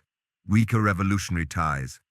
Luffy doesn't meet Ivankov, meaning his link to the Revolutionary Army is weaker. His connection to Dragon remains distant. This makes Luffy more isolated, relying heavily on Ace instead of a diverse network of allies. The new world with Ace alive. One of the most radical differences is how the new world itself changes with Ace alive. Ace as Yonko. With Whitebeard's passing, Ace rises as his successor. This creates a world where Luffy's brother is one of the 4 emperors. A rival goal. Luffy still wants to be Pirate King, but now that means surpassing his own brother. This rivalry adds a new emotional layer to his journey. Protection and overshadowing. On one hand, Ace's presence protects Luffy from enemies like Kaido or Big Mom. On the other hand, it risks overshadowing him, as people may see Luffy only as Ace's younger brother. This dynamic creates both opportunity and conflict for Luffy's rise. Luffy's motivation in this timeline. So what drives Luffy without the grief of losing Ace? To stand as an equal. His goal shifts from survival to rivalry. He wants to prove himself worthy of being Ace's equal and eventually surpassing him. To protect his crew. This remains unchanged. Luffy's deepest motivation is always to protect his nakama. To claim Roger's dream. With Ace alive, Luffy may feel an even stronger pull toward Roger's legacy, since his brother embodies it as Roger's son. This creates a Luffy driven by joy, rivalry, and ambition rather than grief and determination. Potential dangers for Luffy. However, this path isn't all positive. The absence of Marineford introduces new dangers. Slower growth. Without the time skip, Luffy risks falling behind. He may enter battles with Kaido or Big Mom underprepared. Over-reliance on Ace. If Ace frequently intervenes, Luffy risks being seen as dependent, undermining his independence as a captain. Fewer allies. Without Impel Down and Marineford, his network of allies is weaker, making large-scale wars more difficult. These challenges could make his path to Pirate King longer and more perilous. A different final war. In canon, the final war of One Piece seems destined to involve Luffy, Blackbeard, the Marines, and the Revolutionary Army. But in this timeline, things look very different. Ace, not Blackbeard. Instead of fighting Blackbeard for supremacy, Luffy may find himself clashing with Ace, testing their brotherly bond. The Yonko Alliance. Kaido and Big Mom remain dangerous, but Ace and Shanks together could resist them, reshaping the alliances of the final war. Luffy's challenge. Instead of avenging his brother, Luffy's ultimate test is surpassing him. The emotional climax shifts from grief to rivalry. This creates a very different kind of final act, one where the bond of brothers is tested not by death, but by ambition. The emotional impact on fans. Let's pause to consider how this changes the story emotionally. In canon, fans wept at Ace's death. It was one of the most painful and defining moments of the series. Luffy's grief became our grief, and his growth became our catharsis. But in this alternate timeline, the emotion shifts. Instead of tragedy, we feel excitement. Instead of mourning, we cheer for the brothers' rivalry. The story becomes less about loss and more about the joy of families striving together. It's a fundamentally different kind of emotional journey, not better or worse, but distinct. Luffy without Marineford is still Luffy, but a different one. He grows slower without the trauma-driven time skip. He has fewer allies, relying more on Ace. His motivation shifts from grief to rivalry. His journey is less tragic, more joyful, but also riskier. This alternate Luffy's path to Pirate King is longer, harder, and overshadowed by his brother. But it's also a story of two brothers rising together, shaping the pirate era. The Revolutionary Army is one of the most mysterious and important forces in One Piece. Led by Monkey D. Dragon, Luffy's father, the Revolution is the single greatest threat to the world government's authority. Unlike pirates who pursue freedom for themselves, the Revolution aims to topple the entire system of oppression built by the Celestial Dragons. In the canonical timeline, the Revolutionary Army benefits indirectly from the chaos of Marineford. While the Marines and pirates destroy each other, Dragon and his forces gain more room to operate in the shadows. Luffy's unexpected alliance with Ivankov at Impel Down and Marineford also forges a symbolic bridge between the Revolution and the next generation of pirates. But in this alternate timeline, with no betrayal, no Ace capture, and no Marineford, the Revolutionary Army faces a very different landscape. The world government is less weakened. Luffy doesn't cross paths with Ivankov, Ace survives as a Yonko, and the global balance holds longer than before. So how does this change the revolution? Does Dragon's movement thrive or struggle? And what happens to the world when the great upheaval is delayed, but not avoided? The revolution's role in canon. To understand what's been altered, let's briefly recap the Revolutionary Army's canonical role. Dragon's goal: to overthrow the Celestial Dragons and dismantle the world government's tyranny. Key leaders: Ivankov, Sabo, Kuma, Bello Betty, Karasu, Morley, and Lindbergh. Major moves: liberation of oppressed nations, gathering resources, and waiting for the right time to strike. Indirect benefit: the chaos of Marineford and Whitebeard's death created a power vacuum. While pirates and Marines clashed, the revolution gained influence. Connection to Luffy: through Ivankov and Sabo, the revolution was symbolically linked to Luffy's generation, creating narrative momentum for the final war. That's canon. But when you erase Marineford, the revolution's position shifts in subtle but significant ways. A more stable world government. Without Marineford, the Marines never suffer the devastating casualties and propaganda fallout of the war. Sengoku doesn't retire under the same circumstances. Akainu's brutal rise is slowed. The Shichibukai system remains intact. For the Revolutionary Army, this is a problem. Less chaos to exploit. In canon, the revolution thrived in the post-Marineford instability. Here, the world government remains more stable. A stronger navy. Without the drain of Marineford, the navy is at full strength to combat rebellion. Delayed opportunities. The revolution must be more cautious, waiting longer to make bold moves. This forces Dragon to adapt his strategies. Instead of exploiting a weakened enemy, he must prepare for a longer, harder struggle.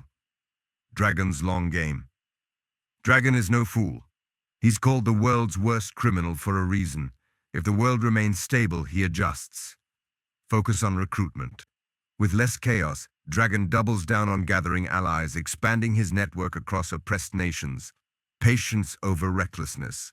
Rather than striking early, he builds strength for the long game, ensuring the revolution doesn't collapse against a strong navy.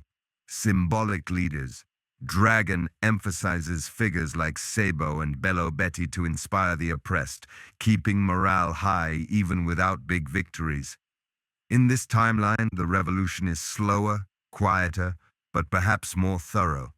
Sabo's role without Marineford. Sabo's reintroduction in canon came after Marineford through his connection to Ace's death and the Mera Mera no Mi. But here, Ace survives. This radically changes Sabo's trajectory. No motivation from Ace's death. In canon, Ace's death reignited Sabo's memories and sense of duty. Without it, his awakening may be slower. Different relationship with Ace. Instead of inheriting Ace's fruit, Sabo reconnects with him directly. The brothers reunite not through tragedy, but through survival. A new symbol. With Ace alive as a Yonko and Luffy rising as a pirate, Sabo bridges them both to the revolution. Together, the three brothers become an unstoppable symbolic trio. This creates a stronger, earlier link between the revolution and the pirate world, but one born of unity, not grief. Ivankov and the absence of Impel Down. In canon, Ivankov's bond with Luffy was forged in Impel Down and Marineford. Without those arcs, that connection never happens. No Luffy-Ivankov alliance. Luffy doesn't gain Ivankov's trust, meaning the revolution has less reason to view him as a future ally early on. Dragon stays distant. Without Ivankov vouching for Luffy, Dragon remains cautious about involving his son. Symbolic delay. The bridge between Luffy and the revolution is postponed until later in the story. This weakens the immediate revolutionary connection, but Ace's survival compensates in other ways. Kuma's fate. Bartholomew Kuma is one of the most tragic figures in One Piece. In canon, his gradual transformation into a mindless pacifista was revealed during the post-Marineford era. In this timeline, still a pawn, Kuma still undergoes his transformation under Vegapunk's project. The absence of Marineford doesn't save him. Different timing. Without the war, the Navy may prioritize his pacifista transformation differently, possibly delaying its completion. Less Straw Hat connection. Luffy doesn't learn about Kuma's sacrifice at Marineford, so the Straw Hats remain unaware of his true loyalties for longer. Kuma's tragedy plays out in shadows rather than on the battlefield. Revolutionary successes without Marineford. Even without chaos to exploit, the revolution continues to liberate nations. Gradual gains. Countries under Celestial Dragon rule still revolt, inspired by revolutionary leaders. Stronger underground networks. Dragon invests more in secrecy, building spy cells across the seas. Ace as an indirect ally. Ace's rise as Yonko indirectly protects revolutionary-friendly nations, since the Marines can't freely expand into Whitebeard's former territories. So while progress is slower, it's still steady. The brothers' alliance, Luffy, Ace, and Sabo. Perhaps the most radical change in this timeline is the living alliance of the three brothers. Ace as Yonko. With Ace alive and rising to Whitebeard's mantle, he becomes a stabilizing force in the new world. Luffy as rising pirate. Luffy continues his journey toward Pirate King, motivated by rivalry with Ace. Sabo as revolutionary. Sabo represents the revolution, carrying Dragon's will into the next generation. Together they embody the will of D like no trio before them. Pirates, Yonko, and revolutionaries, all linked by blood brotherhood. This terrifies the world government. Even without Marineford, the mere existence of this alliance foreshadows disaster for the Celestial Dragons. The world government's counter-moves. The Celestial Dragons and their navy aren't blind, they adapt. Targeting Ace. Roger's son as a Yonko is a propaganda nightmare.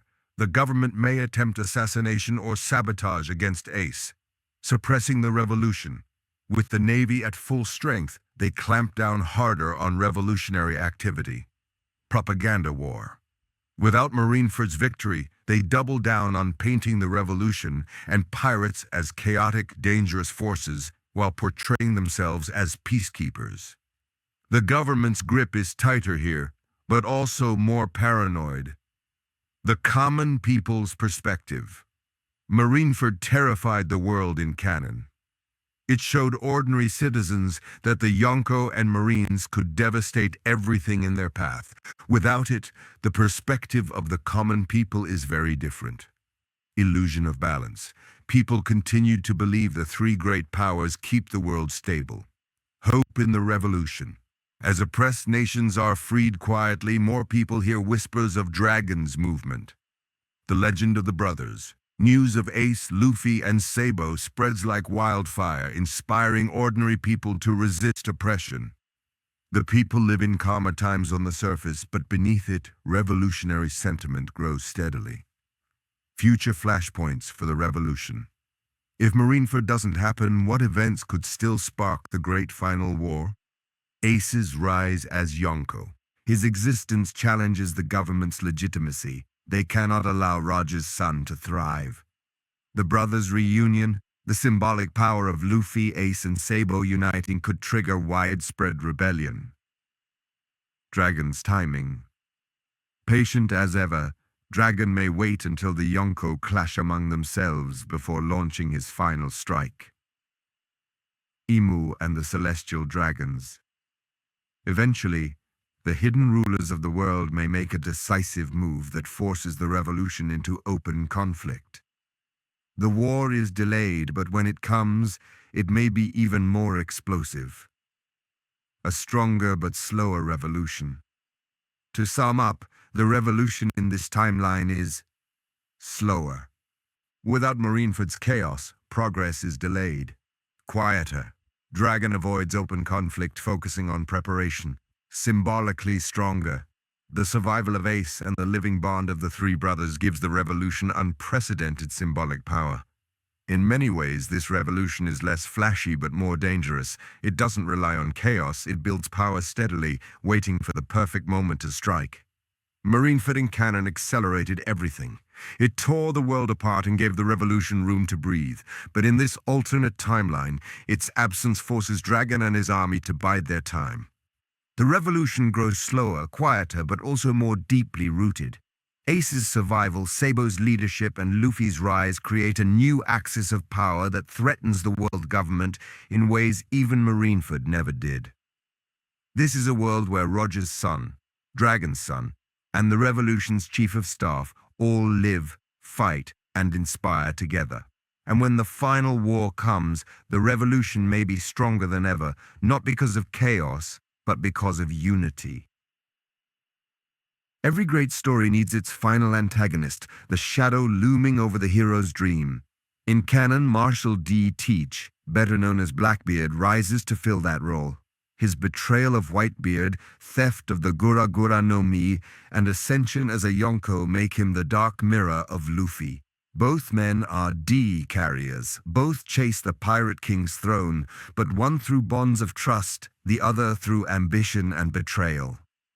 But in this alternate timeline, Blackbeard never betrays Whitebeard, he never kills Thatch, never captures Ace, never infiltrates Impel Down, never rises at Marineford. He remains a loyal son, or at best a late bloomer whose ambitions never reach their monstrous peak. So without him, who becomes the final boss of One Piece? Who stands in Luffy's way at the end of this journey?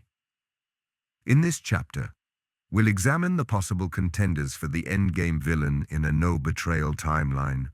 We'll analyze Akainu, Kaido, Big Mom, the world government itself, Imu, and even Ace, and we'll explore how the absence of Blackbeard reshapes the ultimate conflict of the story. The importance of Blackbeard in canon. Before we remove him, let's understand why Blackbeard matters so much in the original story. The dark mirror of Luffy. Both are Ds, both believe in fate and dreams, but Luffy builds a family. Teach destroys his, the betrayer. His treachery against Whitebeard represents the darkest side of ambition, selfishness at all costs.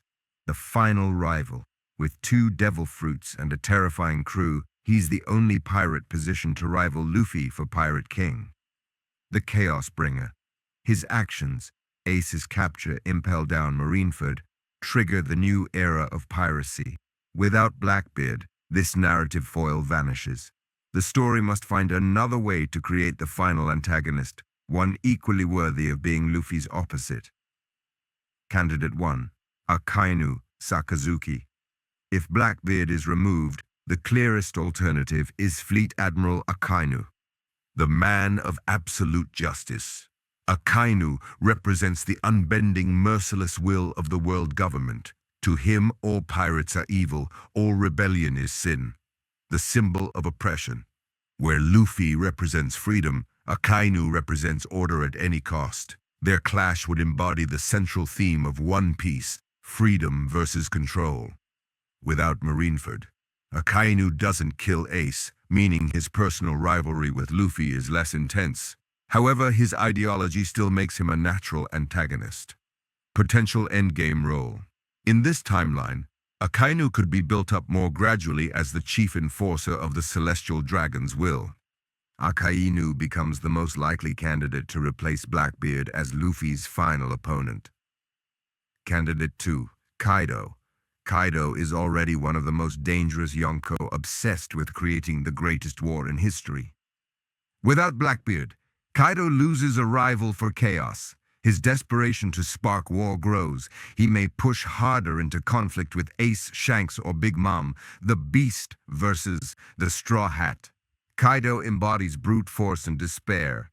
Luffy, even without Marineford's training, must eventually face him to prove himself. Endgame role? Possibly. But Kaido's role as final villain lacks the symbolic weight of the world government.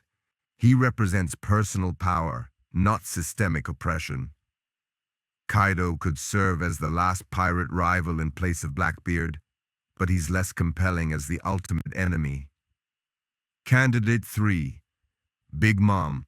Charlotte Linlin is terrifying in her own right, a Yonko whose power rivals Kaido's and whose hunger for domination knows no bounds. Without Blackbeard, Big Mom remains unchecked. Her ambition to rule through family alliances grows stronger. Clash with Ace. She may see Ace's rise as a threat to her dominance and target him directly. Endgame role. Possible, but like Kaido, she represents personal hunger more than ideological oppression. She's a great mid-game antagonist, but less suitable as the final boss. Candidate 4. The world government. One of the most compelling alternatives is that the true final villain becomes the world government itself, the system, not the pirate. Without Blackbeard, the story may focus less on pirate rivalries and more on dismantling the oppressive regime of the Celestial Dragons. Imu's role. The mysterious figure Imu, revealed in the canon as the true ruler of the world, could step into Blackbeard's role as the hidden final boss. Akainu as face, Imu as shadow. Akainu could serve as the enforcer, while Imu and the Gorosei embody the ideological endgame. Symbolic clash. This pits Luffy not against another pirate, but against the entire system of oppression. In this version, the absence of Blackbeard pushes the story toward a more political, systemic climax, one that fits Oda's themes perfectly. Candidate 5. Ace, the tragic rival scenario. This may sound strange, but Ace himself could become Luffy's endgame rival in this timeline. Ace as Yonko.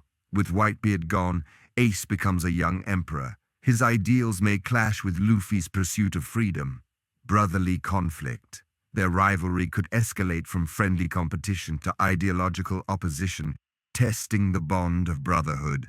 The symbolic twist: instead of avenging Ace, Luffy must surpass him, not to destroy, but to prove his dream. Would Oda do it? Probably not. But in this alternate timeline, it's a fascinating possibility. This would turn the final conflict into a deeply personal one, rather than a systemic one. The absence of Blackbeard's dual power. One thing that makes Blackbeard so terrifying in canon is his possession of two devil fruits, the Yami Yami no Mi and the Gura Gura no Mi. Without betrayal, this never happens. No darkness quake combination. The world never sees the horror of two ultimate fruits in one man. Less need for escalation. The final villain doesn't need to match that level of absurd power, making ideological conflict more central. A more thematic endgame. Without Blackbeard's monstrous abilities, the climax focuses less on raw power and more on freedom versus oppression. This changes the tone of the endgame significantly. The role of the Revolutionary Army. In this alternate world, the revolution becomes even more central to the endgame. Ace alive. The revolution can ally with Whitebeard's heirs more directly. Sabo leading. Sabo remains a core revolutionary, linking the movement to Luffy and Ace. The final war. Instead of Blackbeard triggering the war, the revolution and the world government's secrets, the Void Century, Imu, may ignite it. This positions the Revolutionary Army as essential allies in Luffy's final conflict. The true endgame, Imu and the Void Century. Ultimately, even in canon, Blackbeard may not be the final villain. He's a rival pirate, but the real shadow is the world government's ancient secret. In this alternate timeline, Imu replaces Blackbeard. Without Teach rising, Imu becomes the clearest final boss. The Void Century revealed. The true history of the world comes into focus earlier, driving the conflict. Luffy's final role. Instead of defeating another pirate, Luffy becomes the liberator of the world, destroying the celestial dragon's tyranny. This shifts the endgame toward political revolution, aligning with the survival of Ace and the unity of the three brothers. How Luffy's journey changes. So what does this mean for Luffy's final test? No Blackbeard rivalry. He doesn't have to surpass Teach as the ultimate pirate rival. Ideological opponent. Instead, his fight is against Akainu's justice, Imu's oppression, and the government's lies. Brotherly bond.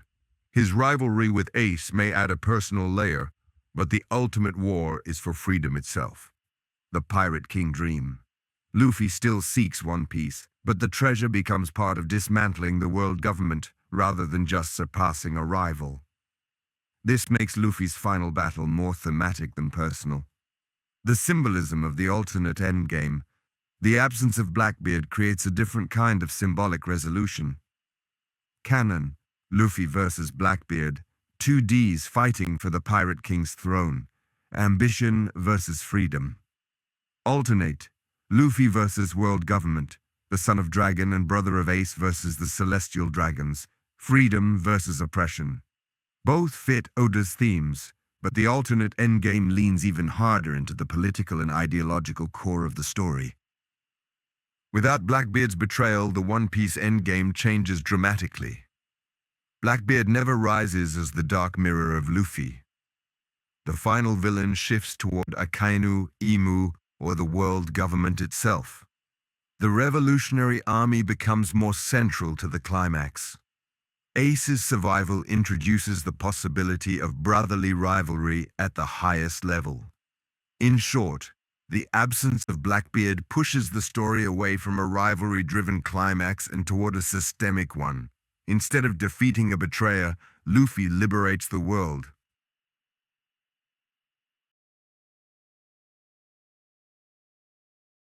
Every what-if story in One Piece isn't just about speculation, it's about understanding the importance of the choices Oda gave his characters.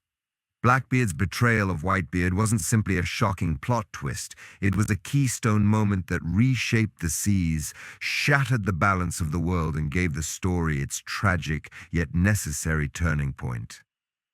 But in this alternate timeline, we've explored a world where that betrayal never happened.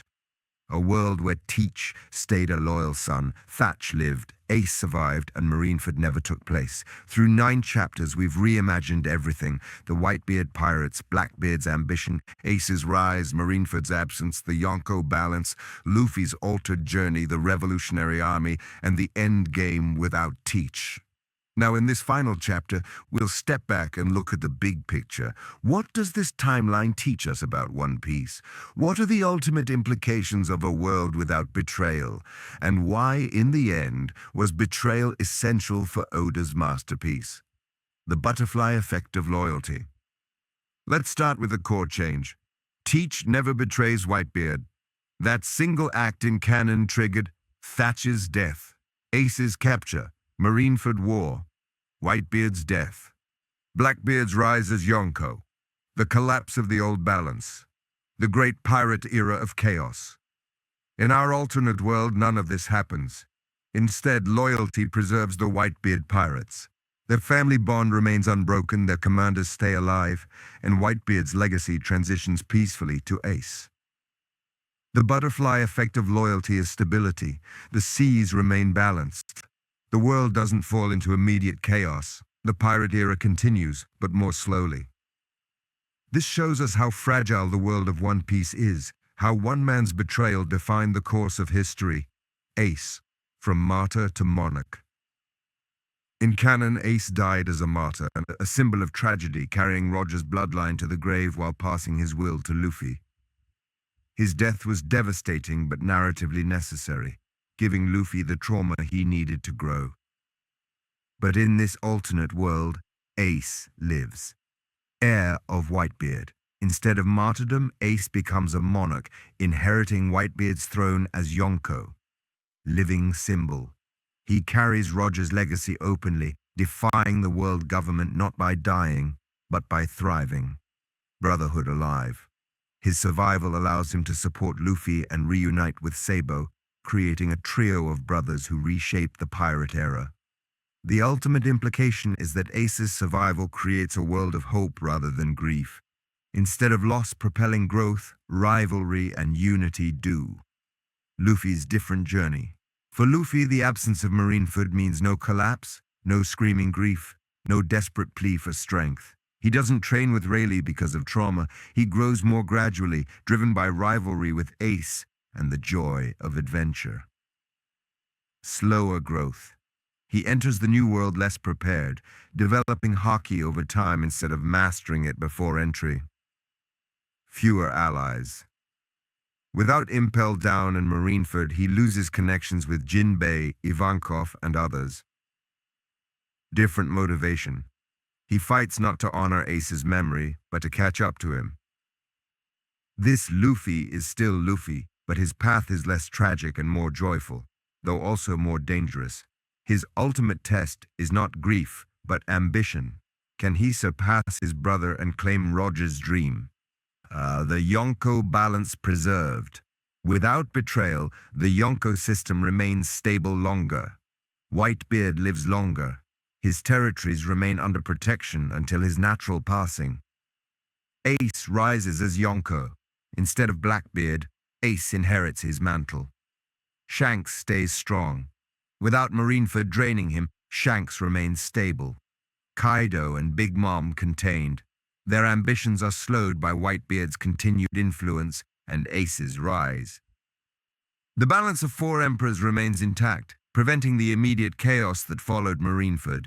The world enters a slower burning era, with tensions simmering instead of exploding. The Marines without their showcase. Marineford was the Marines' greatest propaganda victory. By executing Ace and killing Whitebeard, they showed the world their dominance. Without it, their image weakens. No prestige victory. They never proved themselves publicly. Shichibukai system intact. Without Marineford's cracks, the seven warlords remain in place longer. Akainu's rise delayed. Without Marineford, Akainu has less momentum to seize the Fleet Admiral title. The Marines remain strong, but their legitimacy falters. Instead of inspiring fear, they look cautious, waiting for an opportunity to showcase power. The Revolutionary Army's patience. Marineford's chaos gave the revolution room to expand.